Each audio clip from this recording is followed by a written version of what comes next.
सन 1781 3 अप्रैल के दिन प्रकट हुए भगवान श्री स्वामी नारायण ने छपिया और अयोध्या में अनेक दिव्य लीलाओं से सभर अपना बचपन बिताया बाल घनश्याम के रूप में। और सन 1792 29 जून की रात को उन्होंने एक ऐतिहासिक कार्य का प्रारंभ किया, नीलकंठ वर्णी के रूप में।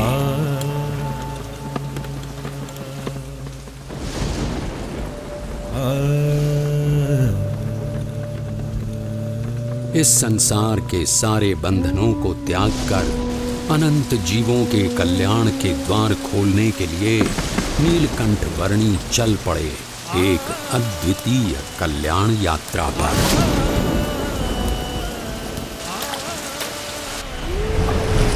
बाढ़ से उफनती हुई सरयू नदी की ओर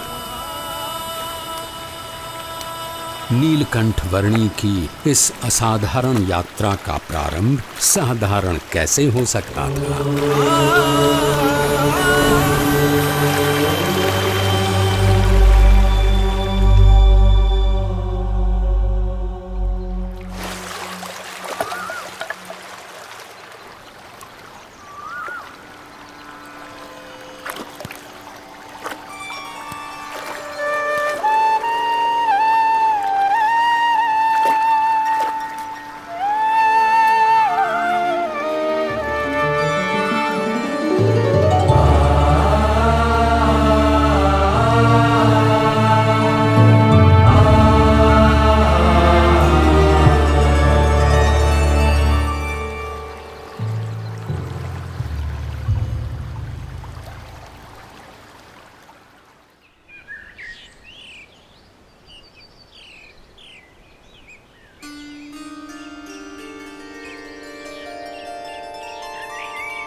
प्रकृति की गोद में पैदल चल पड़े केवल 11 वर्षीय नीलकंठ वर्णी अकेले थे, फिर भी रोमांचित थे, क्योंकि संसार के सारे बंधन दूर अयोध्या में ही छूट चुके थे। जैसे जल की बूंदें जल में ही मिलकर रह जाती हैं, वैसे ही वे मुमुक्षुओं के बीच रहना चाहते थे। और अब तो उनके चरण भी मुक्त थे हर उस जगह तक जाने के लिए जहां वे जाना चाहते थे।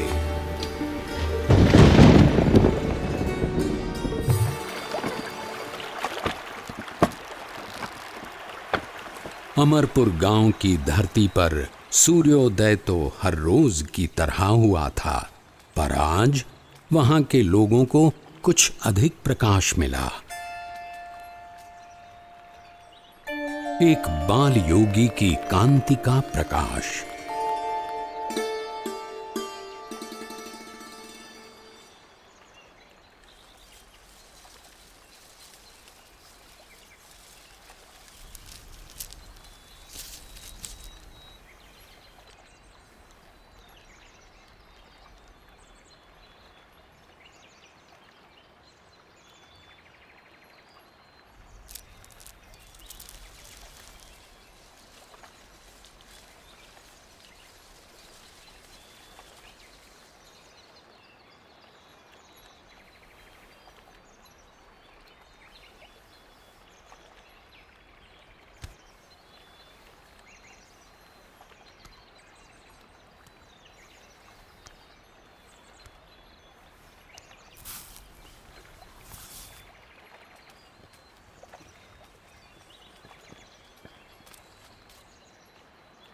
प्रसाद के लिए धन्यवाद। अब मुझे आगे जाने की अनुमति दीजिए। बालयोगी, अगर आप लंबी यात्रा करके आए हैं तो आज के दिन यहीं रुककर विश्राम करके जाइए। अभी तो मेरी यात्रा आरंभ हुई है और मुझे बहुत लंबी दूरी तय करनी है।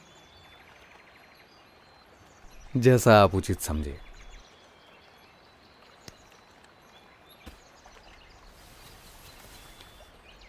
ये लीजिए, शाम के लिए कुछ फल साथ ले जाइए।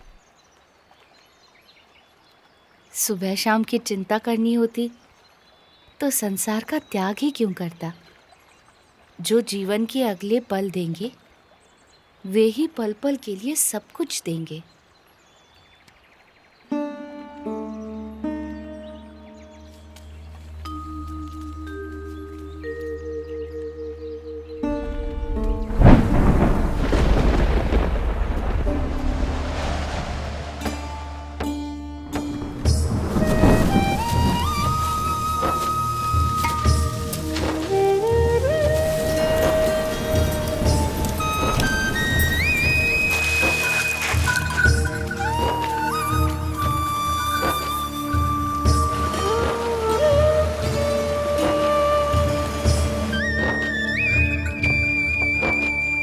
यहाँ के लोधेश्वर महादेव मंदिर का निर्माण महाभारत काल में राजा युधिष्ठिर ने करवाया था, ऐसा माना जाता है। महादेव जी का यहाँ सदैव निवास है।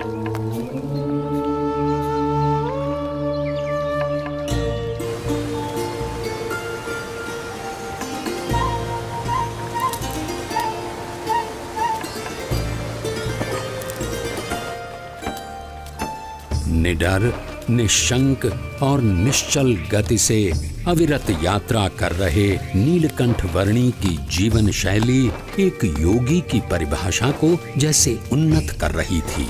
जो कुछ भी भोजन मिले उससे निर्वाह कर लेना उनकी आदत बन चुकी थी।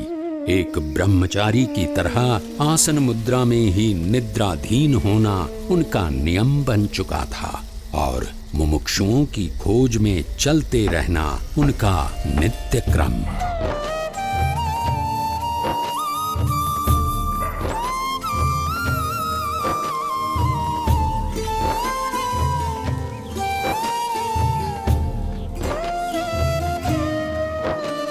नैमिषारण्य की धरती पर जब नीलकंठ वर्णी का आगमन हुआ तब उनकी भेंट वहां वर्षों से योग साधना कर रहे मुनिगण से हुई।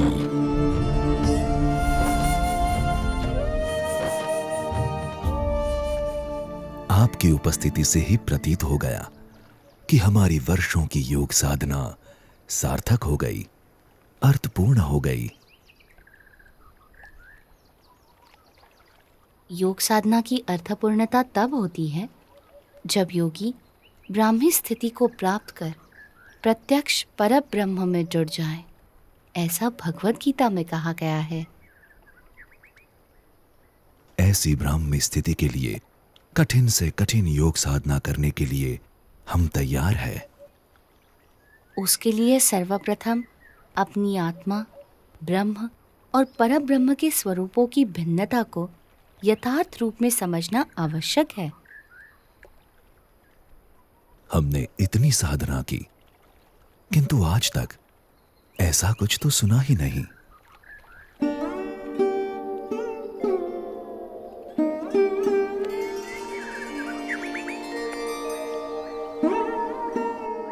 बाल योगी, आपके विचारों में कुछ नवीनता है। हमारी अभिलाषा है कि आप सदैव हमारे साथ यहीं रहें। वैसे भी इस नैमिषारण्य से अच्छा स्थान इस पृथ्वी पर कहीं नहीं है। ऋषिवर, जहां भी भगवान या उनके सच्चे ब्रह्म स्वरूप सत्पुरुष की निश्रा है, वैसा हर एक स्थान नैमिषारण्य तीर्थ के समान ही है। नैमिषारण्य से चल पड़े नीलकंठ वर्णी सहजापुर आ पहुंचे।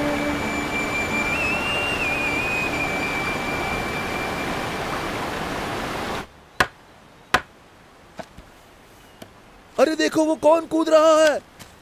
अरे अरे अरे रुको, नदी में मत कूदना, भयानक तूफानी बाढ़ चली है।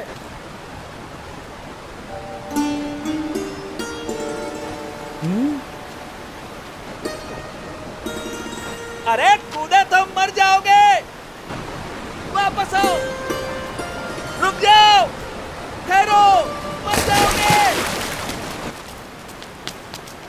कहाँ गया?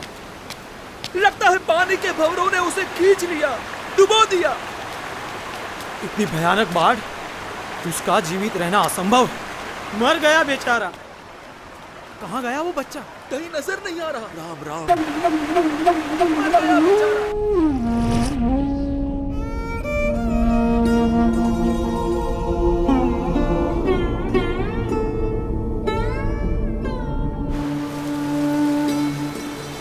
कहीं नजर नहीं आ रहा। पानी के भंवरों ने उसे खींच लिया। राम राम।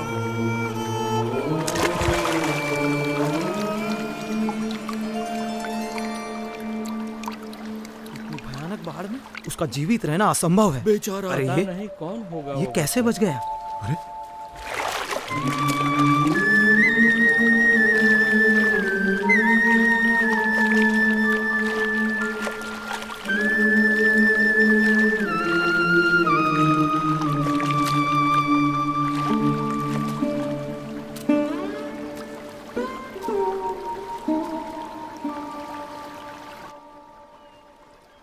आप इतनी सहजता से इतनी तूफानी बाढ़ में कैसे कूद गए? आपको डर नहीं लगा? भीतर की शांति ऊपर के तूफानों को भी शांत कर देती है। ऊपर के तूफानों से डरोगे तो भीतर की शांति कैसे पाओगे?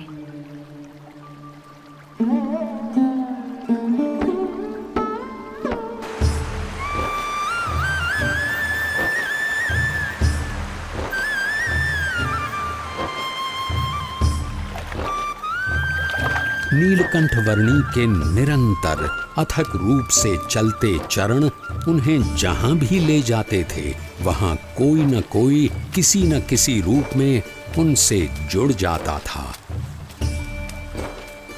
बरेली गांव में भी कुछ ऐसा ही हुआ। अरे पिछले साल तो इतनी बाढ़ आई थी कि गांव के सारे घरों में पानी घुस गया था। यहाँ तक कि हमारे खेतों में भी फसल बर्बाद होते होते रह गई थी। हम भी अपनी भेड़ बकरियों को बड़ी मुसीबत से बचा पाए थे।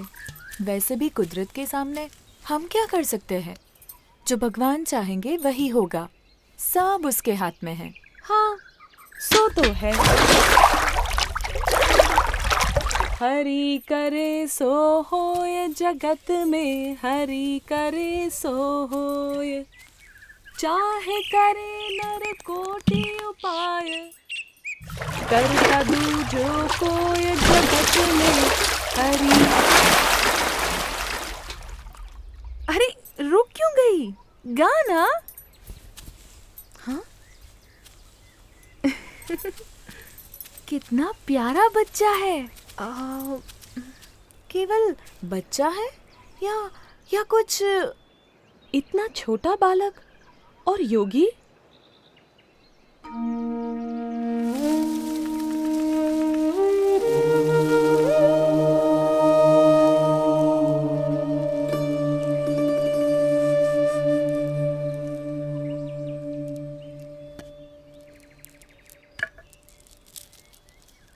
बेटा, तुम कौन हो? तुम्हारा नाम क्या है?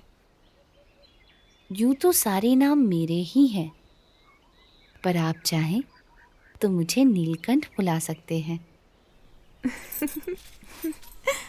नीलकंठ? पर तुम यहाँ क्या कर रहे हो बेटा? तुम्हारा घर कहाँ है? उस घर का तो मैं त्याग कर चुका हूँ।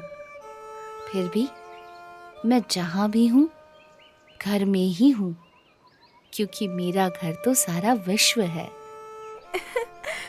पर इतनी छोटी उम्र में तुमने अपनों को क्यों छोड़ा? सबको अपनाने के लिए। जो भटक गए हैं उन्हें घर वापस लाने के लिए। तुम हो तो इतने छोटे से, पर बातें बहुत बड़ी बड़ी करते हो।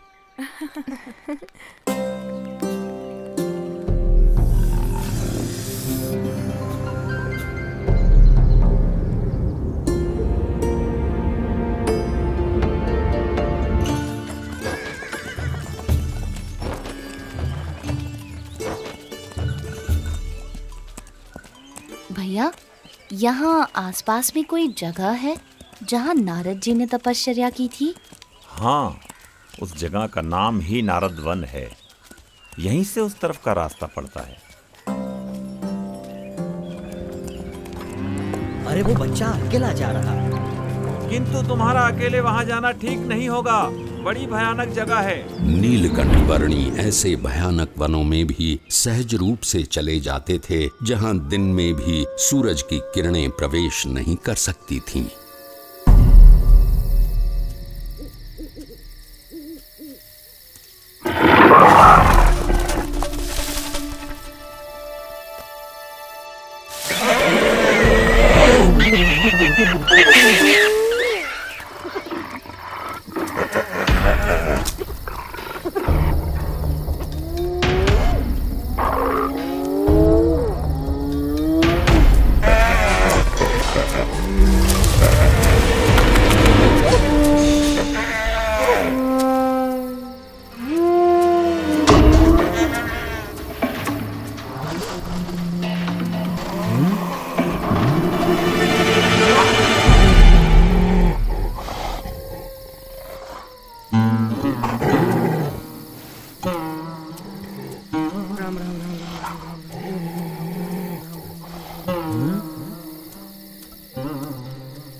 सुबह हो या शाम, दिन हो या रात, ऐसे अनेक बीहड़ वनों को पार करते हुए, कईयों को अपने स्वरूप की स्मृतियां देते हुए कुछ दिनों की यात्रा के बाद नीलकंठ वर्णी नारद वन आ पहुंचे।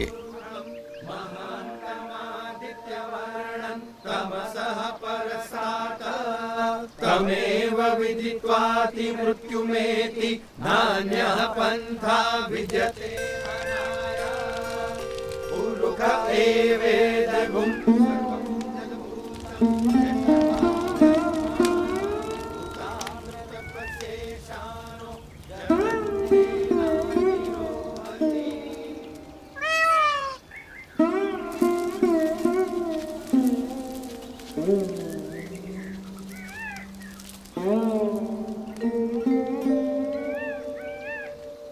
आपके दर्शन मात्र से प्रतीत होता है कि कई वर्षों से जिनका स्मरण हम अपने हृदय में करते आए हैं, वो भगवान स्वयं आज हमारे समक्ष प्रकट खड़े हैं।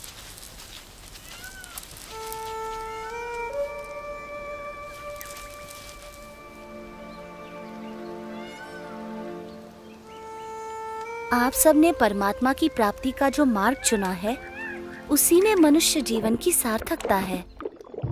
ये मार्ग विकट है, पर हमें इस मार्ग पर चलते रहना है।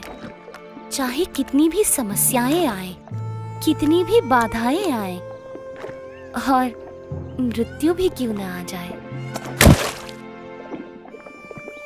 किसी भी परिस्थिति में हमें उठ खड़ा होना है।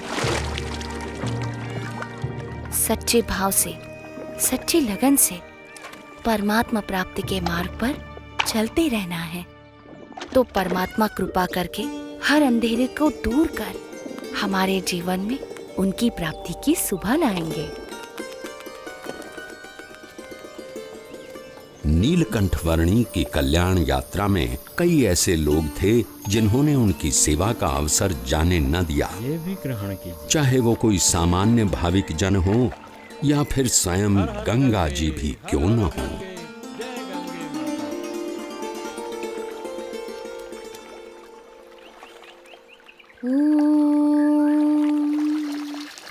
भूर्भुवः स्वः तत्सवितुर्वरेण्यं भर्गो देवस्य धीमहि धियो यो नः प्रचोदयात्।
वल्लभ।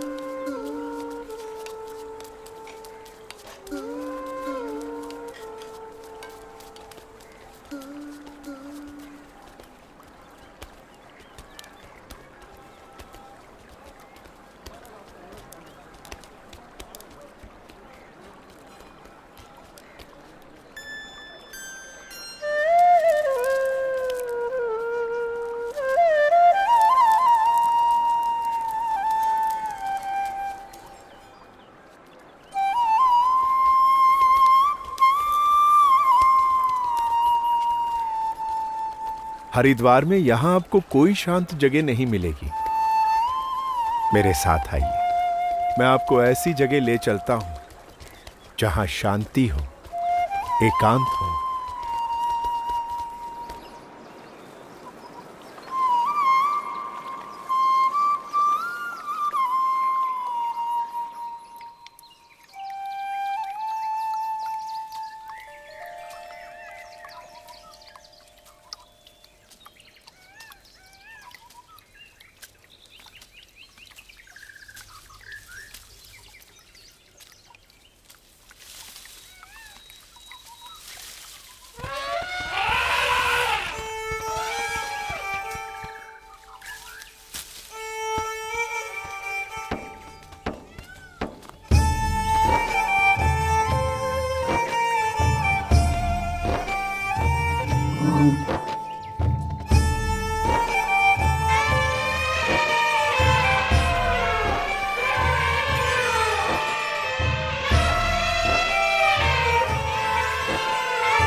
आज तक बहुत सारे साधु, संत, योगी, महर्षि यहाँ आए हैं, परंतु इतने भावपूर्वक किसी की सेवा करते हुए मैंने आपको कभी नहीं देखा। कौन है ये? जो कुछ भी है यही है। इनके आगमन से हरिद्वार सच में हरि का द्वार बन गया। हाँ?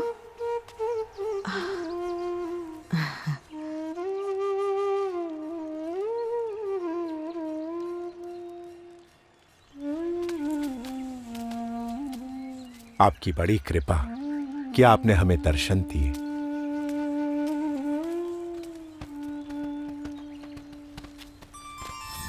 सबकी भक्ति का स्वीकार करना और ज्ञान की परम अवस्था में रहते हुए भी भक्ति का एक भी अवसर जाने न देना, वो नीलकंठ वर्णी की निजी रीत थी।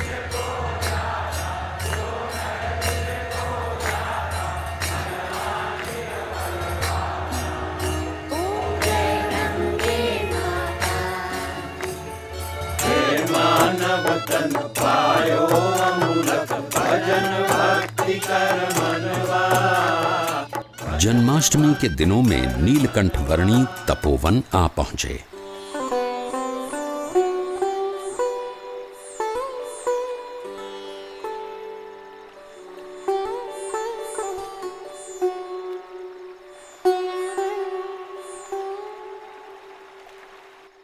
इस तपोवन में रम्यक मुनि और ध्रुव जी से लेकर आज तक बहुत ऋषियों ने तपश्चर्या की है, पर हम लोग सबसे अधिक भाग्यशाली है कि स्वयं आप हमें कल्याण प्रदान करने के लिए यहाँ पधारे।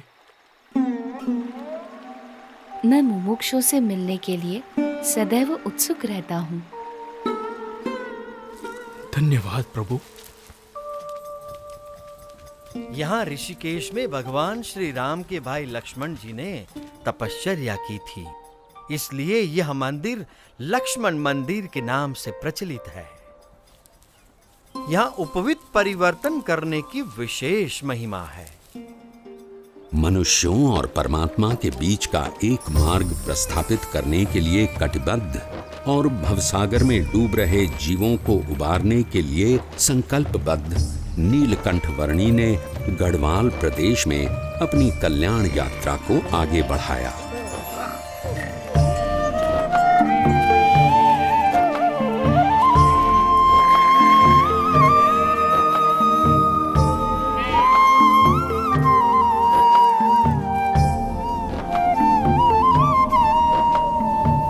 किसी भी परिस्थिति में अपने ध्येय तक पहुंचने की नीलकंठ वर्णी की संकल्प शक्ति के सामने कोई भी विकट रास्ता सरल बनकर रह जाता था।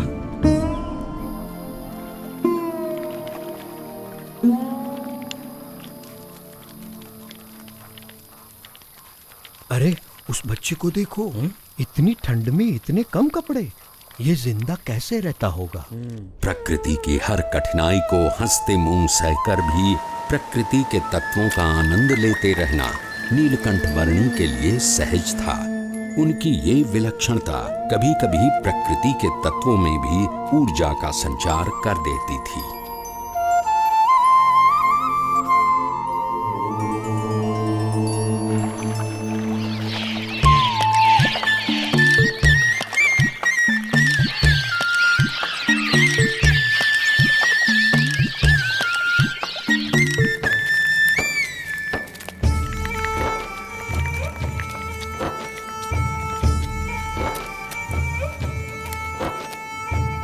ये मनभंग पर्वत है और वो चित्तभंग पर्वत, और वहां दूर नदी के किनारे जो दिख रहा है वो है श्रीपुर गांव। उस रास्ते से हम ऊपर केदारनाथ जा सकते हैं।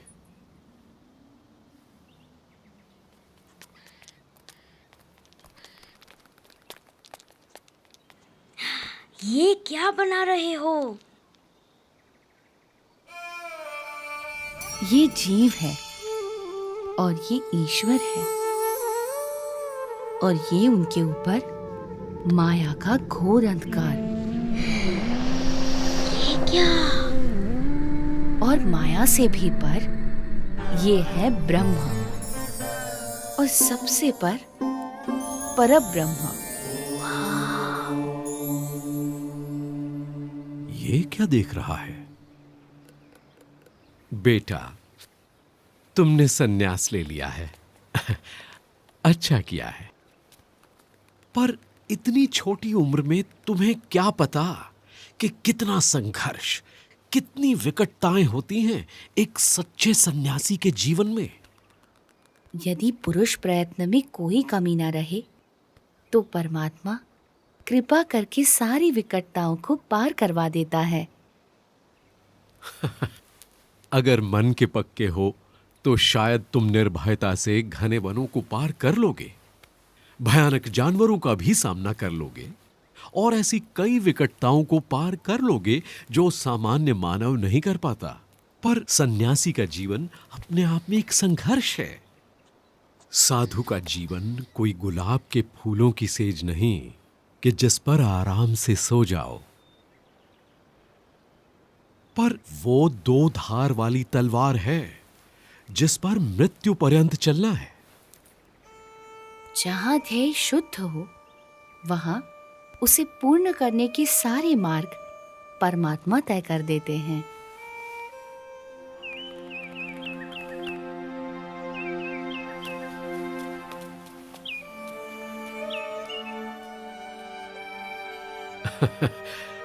बच्चा है पर मन का पक्का है।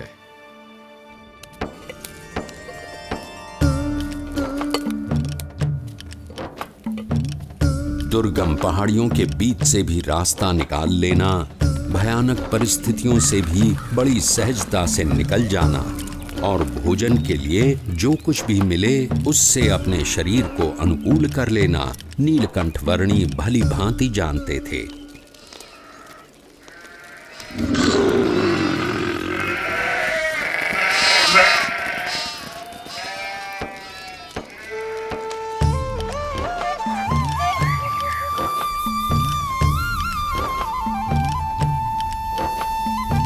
अपनी कल्याण यात्रा के दौरान नीलकंठ वर्णी श्रीपुर आ पहुंचे।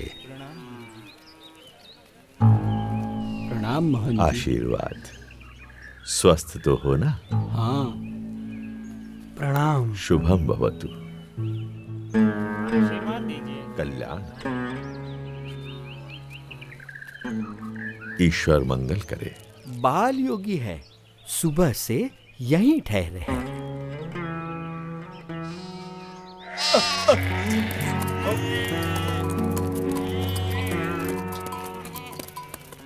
सब सुनिए, संध्या काल हो रहा है, सब सचेत हो जाइए।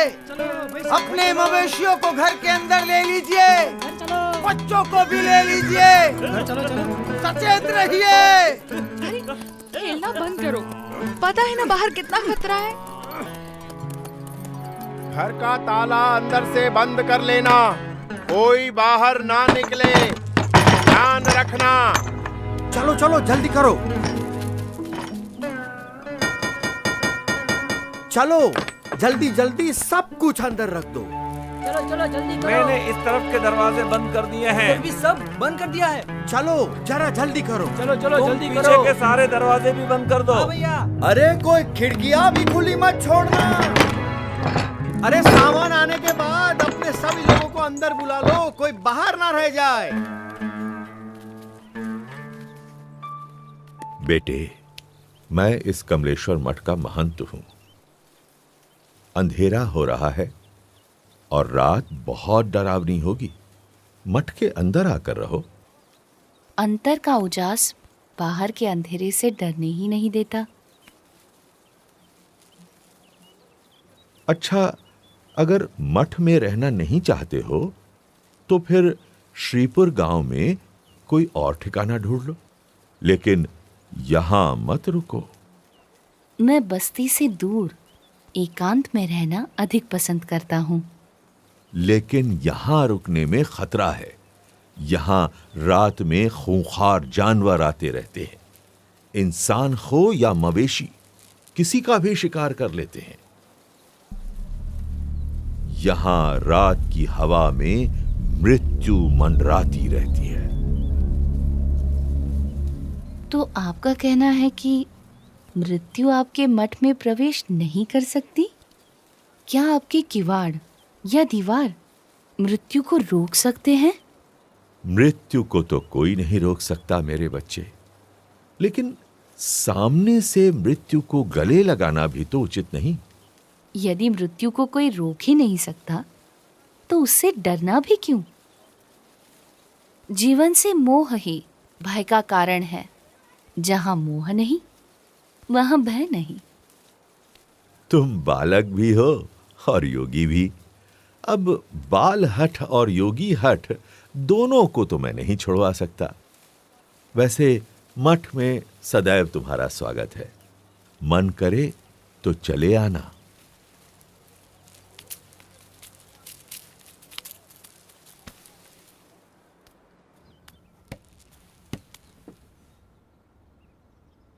मुझे भय है, अगर कोई जंगली जानवर आ गया तो इसकी मौत निश्चित है।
शांतं भवतु, कल्याणमस्तु।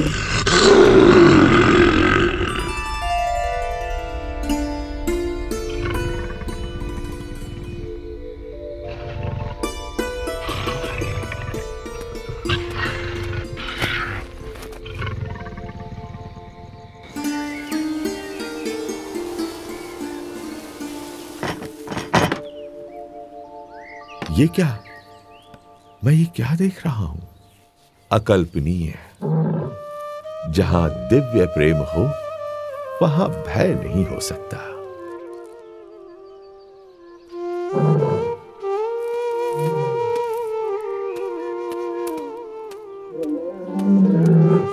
स्वामी, स्वामी रुक जाइए, रुक जाइए स्वामी। स्वामी, स्वामी अब आप कहीं न जाइए। ये मेरा मठ, मेरी महंती, मैं स्वयं, सब कुछ आपका है स्वामी। कृपया स्वीकार कीजिए, स्वीकार कीजिए। मेरा मठ तो सारा विश्व है। उस मठ को छोड़कर मैं इस मठ को कैसे स्वीकार कर सकता हूँ? और इन सब में ही बंधे रहना होता तो घर का त्याग ही क्यों करता?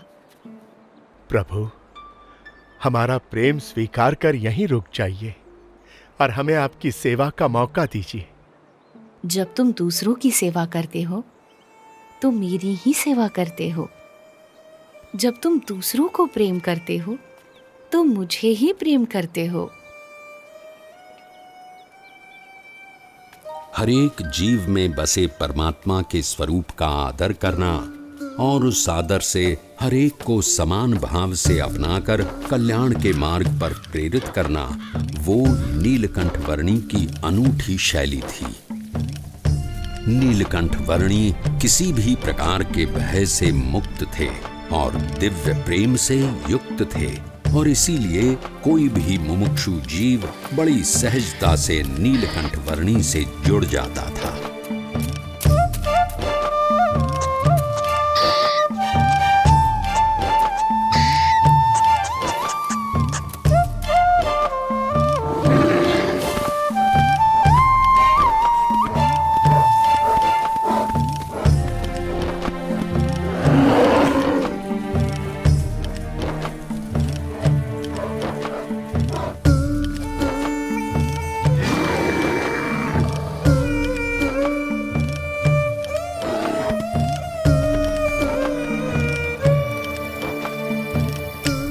कल सुबह स्नान पूजा आदि करने के लिए अच्छी जगह कहाँ मिलेगी? इस तरफ चले जाओ।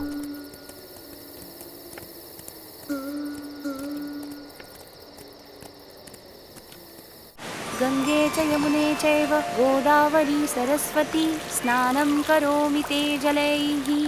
अन्नं चतुर्विधं स्वादु भोज्यं समर्पयामि।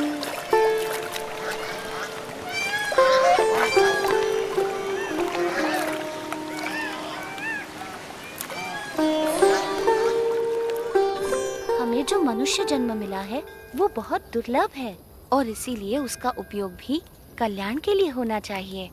संसार सिंधु तरन को नैया, भक्ति हरि की कर ले भैया।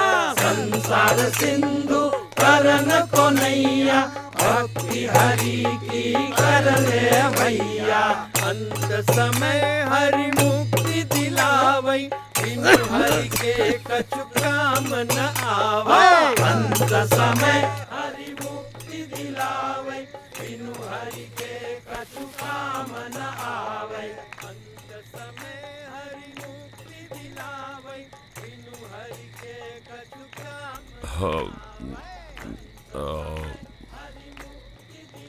भाई वो अपना मजा ले रहे हैं और हम हमारा।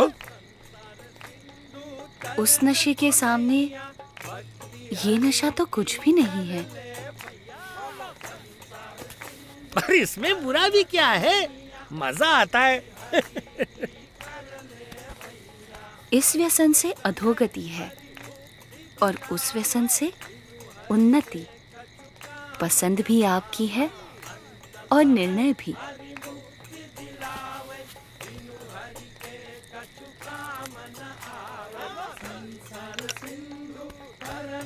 नैया, भक्ति हरि की कर ले भैया।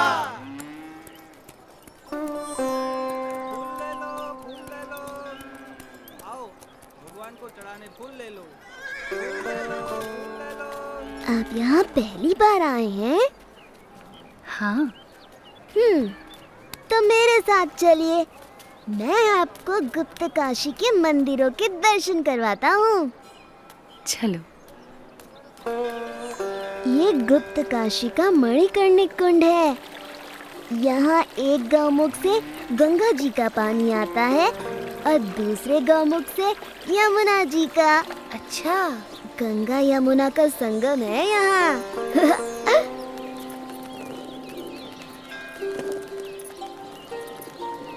ये विश्वनाथ मंदिर है और ये पास में है अर्धनारीश्वर मंदिर।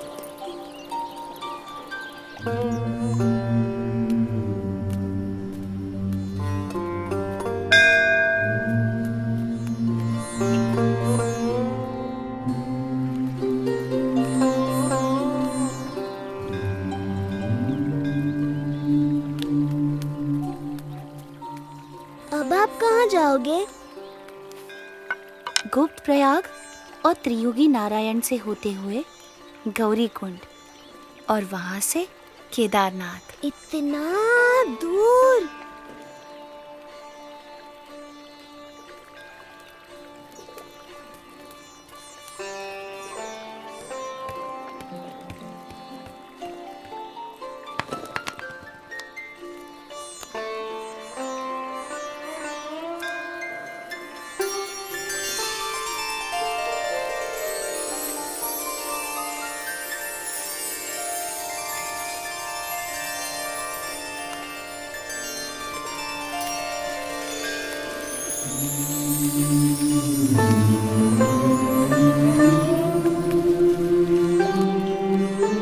प्रणाम, अपना ध्यान रखना।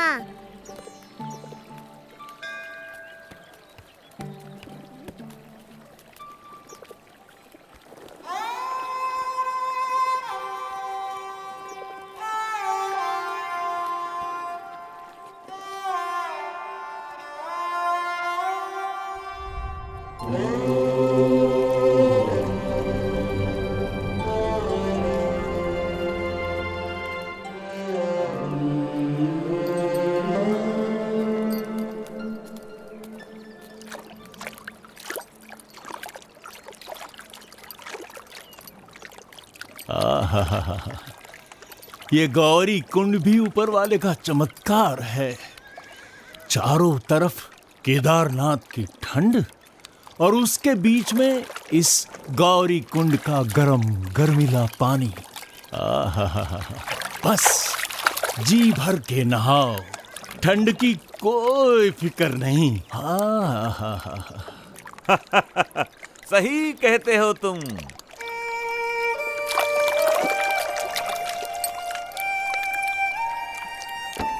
गौरी कुंड से नीलकंठ वर्णी केदारनाथ की ओर चल पड़े।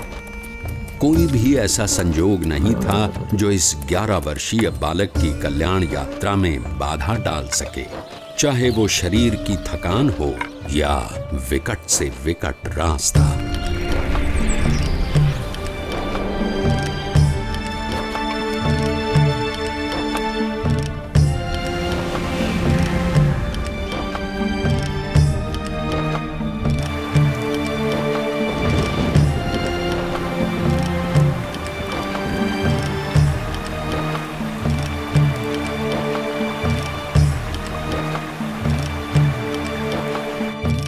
भवाटवी में साधु की संगत हरिपद प्राप्त करावे।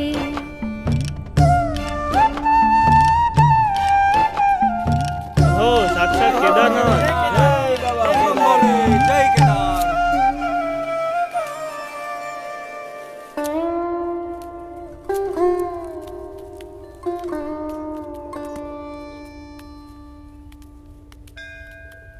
ये कहाँ खोया हुआ है? अरे किस दुनिया में हो भाई? साक्षात नारायण की दुनिया में। हाँ? क्या? कहाँ? मुझे इन वर्णी में साक्षात नारायण भगवान के दर्शन हो रहे हैं। तुम भी दर्शन कर लो। साक्षात भगवान नारायण। हाँ। ओह प्रभु, साक्षात नारायण। धन्यवाद, धन्यवाद। प्रणाम प्रभु। प्रभु।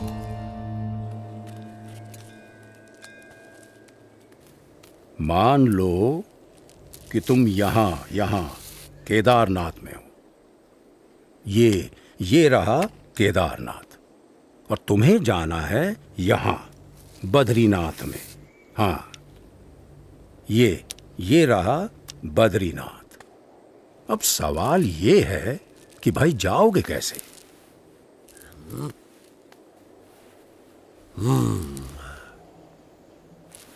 तो तुमको जाना पड़ेगा पहले ज्योतिर्मठ, यहां पर, और फिर यहां से ऊपर हाँ, यहां तुम पहुंचोगे बद्रीनाथ। ये तो बड़ा लंबा रास्ता है, ज्यादा समय लग जाएगा।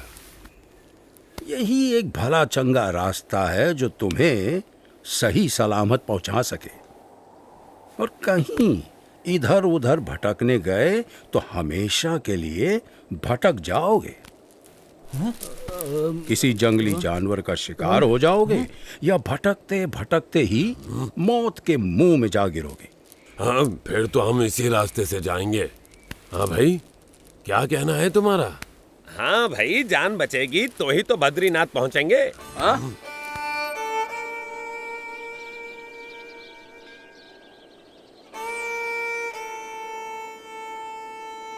थोड़ी देर ज्यादा लगेगी, पर जिंदा तो पहुंचेंगे। हाँ, सही समझे। हाँ भाई, सुरक्षित रास्ते से ही चलेंगे।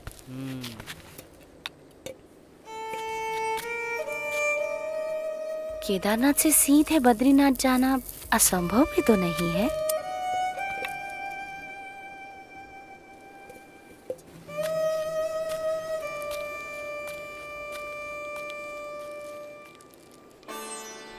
केदारनाथ से सीधे बद्रीनाथ, एक ऐसा मार्ग जिससे गुजरने के बारे में कोई सामान्य मानवी तो सोच भी नहीं सकता था, जहां मानो मनुष्य जीवन का अस्तित्व ही नहीं था। ऐसा कुछ भी नहीं था जो मनुष्यों को जीवित रहने देने का कारण बने। अगर कुछ था तो बस कदम कदम पर खतरा।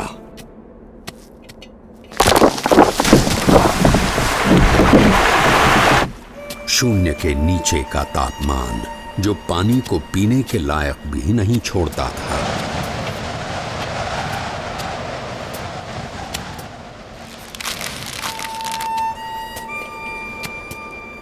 मीलों तक फैली हुई बर्फ जैसे विपत्तियों का महासागर, और हर क्षण मृत्यु का आह्वान।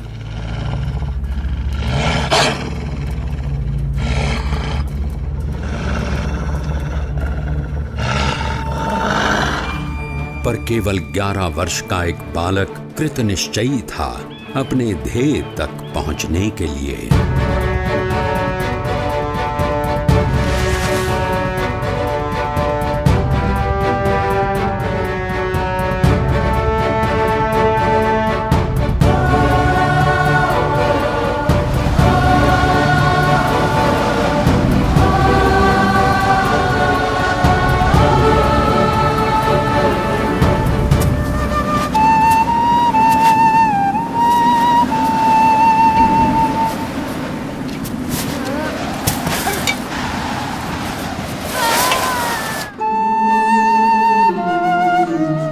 परमात्मनि यो रक्तो विरक्तो अपरमात्मनि।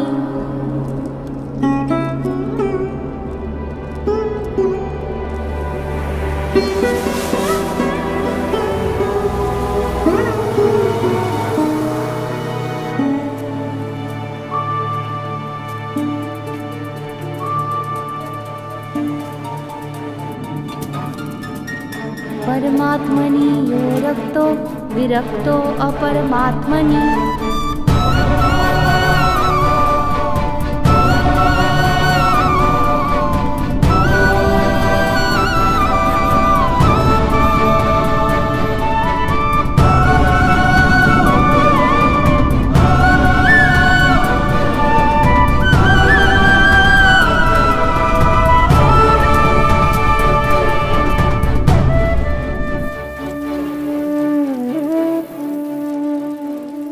इस ठंड में हम लोग यहाँ कंबल ओढ़कर भी ठीक से सो नहीं पा रहे हैं, और वो बच्चा नंगे पांव, खुले शरीर, केदारनाथ से सीधे बद्रीनाथ के विकट रास्ते पर अकेला चल पड़ा है।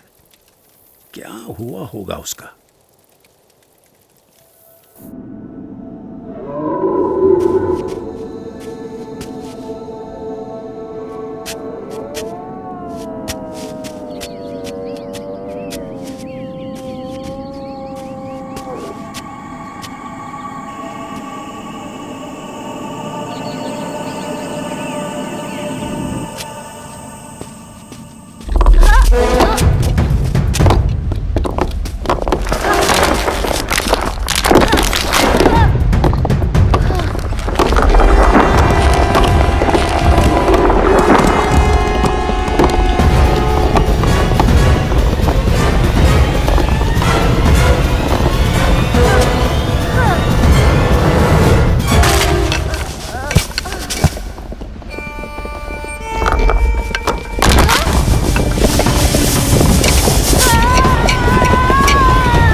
ऐसा क्या था जिसके कारण कोई भी प्रकार की परिस्थिति नीलकंठ वर्णी को रोक सकने में असमर्थ हो जाती थी।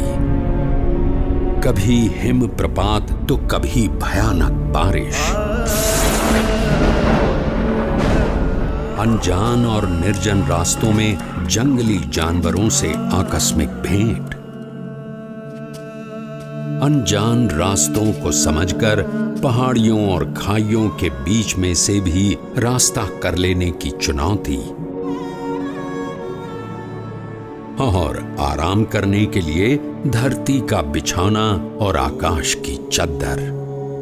नीलकंठ वर्णी की दृष्टि में ऐसा कुछ भी नहीं था जो इस मनुष्य शरीर से नहीं हो सकता था। देह भाव से पर और मनोभाव से पर नीलकंठ वर्णी की आध्यात्मिक स्थिति ही ऐसी थी जो किसी भी परिस्थिति से ऊपर उठकर उनकी कल्याण यात्रा को आगे बढ़ाए रखती थी।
ऐसे विपरीत हालात में भी अपने नियम, धर्म और अपनी भक्ति के नित्य क्रम के साथ कोई भी समझौता न करके भक्ति की प्रणाली की पुष्टि करता हुआ एक ऐसा उदाहरण नीलकंठ वर्णी ने प्रस्थापित कर दिया जो सदा के लिए भक्ति रीति का पोषण करता रहेगा।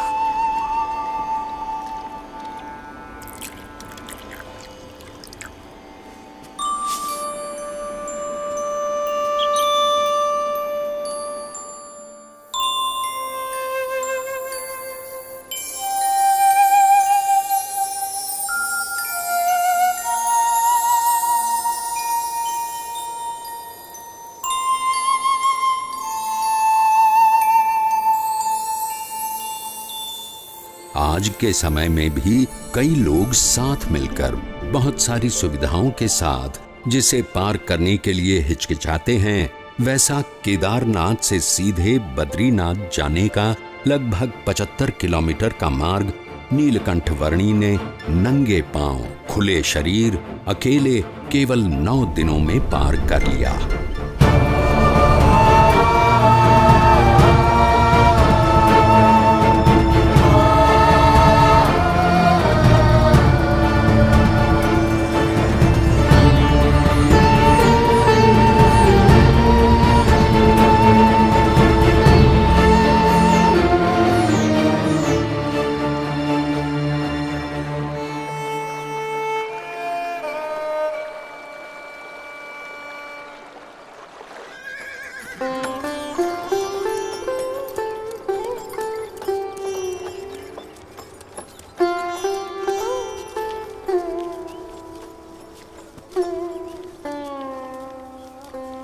जय बद्रीनाथ विश्वम्भरम, जय बद्रीनाथ विश्वम्भरम, जय बद्रीनाथ विश्वम्भरम, जय बद्रीनाथ।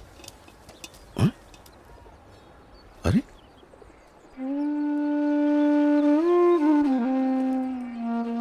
इस चरण छाप में ऊर्ध्व रेखा के साथ सारे 16 चरण चिन्ह। ये तो स्वयं परमात्मा के चरणों की छाप है। कहाँ है वो?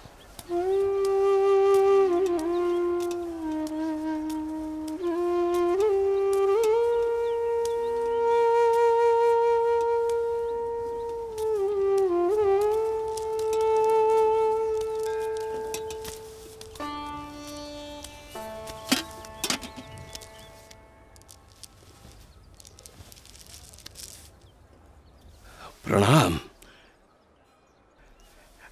मनुष्य के रूप में आपका दर्शन पाकर आज मेरे आनंद की कोई सीमा नहीं है प्रभु। मेरा रोम रोम हर्षित है प्रभु। कहीं सुना है और शास्त्रों में पढ़ा भी है कि भगवान जब मनुष्य रूप धारण करते हैं तब उन्हें पहचानने का सौभाग्य बहुत भाग्यशाली को ही मिलता है।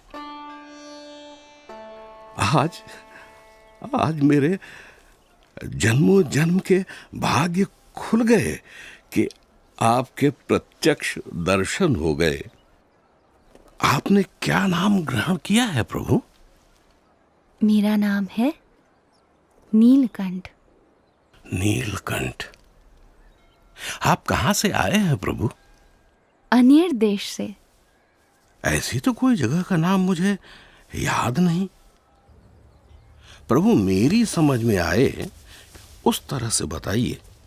कहां से यात्रा आरंभ की, किन किन तीर्थ स्थानों को अपनी उपस्थिति से पावन किया, कहां ठहरे? मैंने आषाढ़ मास में अयोध्या से सरयू पार की और अमरापुर आया। हिंडोला के दिन नारद वन में बिताए और पवित्र एकादशी हरिद्वार में की। तपोवन में जन्माष्टमी का उत्सव मनाया। लक्ष्मण झूला के पास लक्ष्मण मंदिर में उपवीत परिवर्तन किया। गणेश चतुर्थी श्रीनगर में, ऋषि पंचमी उद्धव वन में और जल झिलनी एकादशी एवं वामन द्वादशी गुप्त काशी में की। त्रियुगी नारायण में पूर्णिमा करके श्राद्ध पक्ष मैंने गुप्त प्रयाग और केदारनाथ में बिताया और नवरात्रि के आरंभ में केदारनाथ से चलकर पहाड़ों को पार करके आज नवरात्रि के 9वें दिन यहाँ बद्रीनाथ आया हूँ। और आपका भाव है, इसीलिए दीपोत्सव और अन्नकूट उत्सव यही आपके साथ मनाऊंगा। अवश्य प्रभु।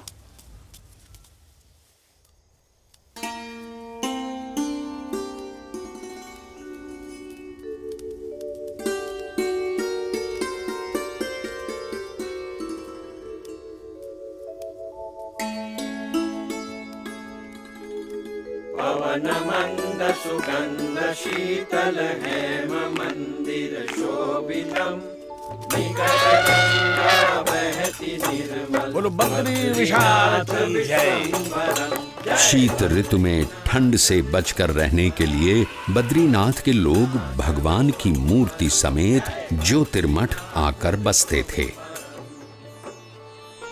नीलकंठ वर्णी भी उनके साथ ज्योतिर्मठ आए।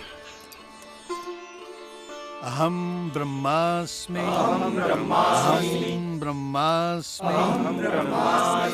अयम आत्मा ब्रह्म एव अयम आत्मा ब्रह्म एव। ये सब उपनिषद के मंत्रों का अच्छा पाठ कर रहे हैं। प्रभु, ये तो हम सब का नित्य क्रम है। इन मंत्रों के रटन से ये सब अपनी आत्मा का ब्रह्म के रूप से अनुसंधान कर रहे हैं। ऐसा उत्तम ध्येय रखते हैं। उसका अर्थ है कि ब्रह्म, आत्मा एवं परमात्मा के स्वरूपों की भिन्नता को वे यथार्थ रूप से समझते हैं। हमने तो ऐसा ही रटन सीखा है। अहम ब्रह्मास्मि अहम ब्रह्मास्मि।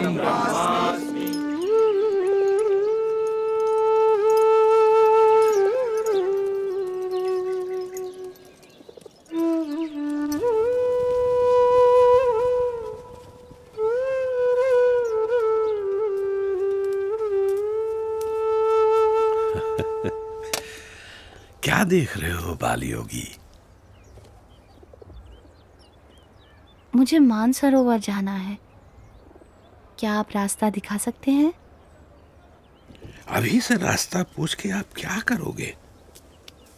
अरे जब ठंड की ऋतु समाप्त हो जाएगी तब बहुत सारे लोग वहां जाएंगे, उनके साथ चले जाना। हाँ? मुझे तो अभी जाना है। है? इस ठंड में? हाँ। मानसरोवर? अरे प्रभु, ऊपर की ठंड तो आग की तरह जलाती है। वहां शरीर का लहू पानी बन जाता है और पानी जमकर पत्थर, और कदाचित उससे बच भी गए तो बर्फ आपको जिंदा गाड़ देगी प्रभु। अरे प्रभु, इस ऋतु में मानसरोवर की ओर जाने के विचार मात्र से भी सब डरते हैं। आप मुझे योगी बुलाते हो ना? हाँ प्रभु। योगी को ना तो प्राणों का भय होता है, ना असफलता का, ना कल का, ना किसी फल का, ना यश का, ना अपयश का। आपका बहुत धन्यवाद कि आप मेरी चिंता करते हैं। प्रभु,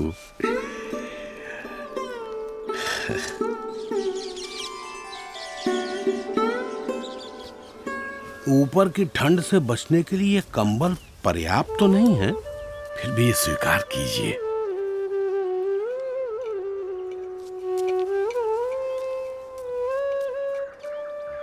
खेलने कूदने की उम्र में इतने कष्ट, ऐसी तपश्चर्या, इतनी कठिन यात्रा किस लिए?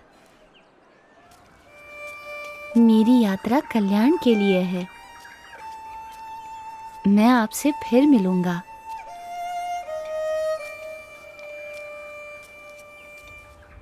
आपके दर्शन की प्रतीक्षा रहेगी प्रभु।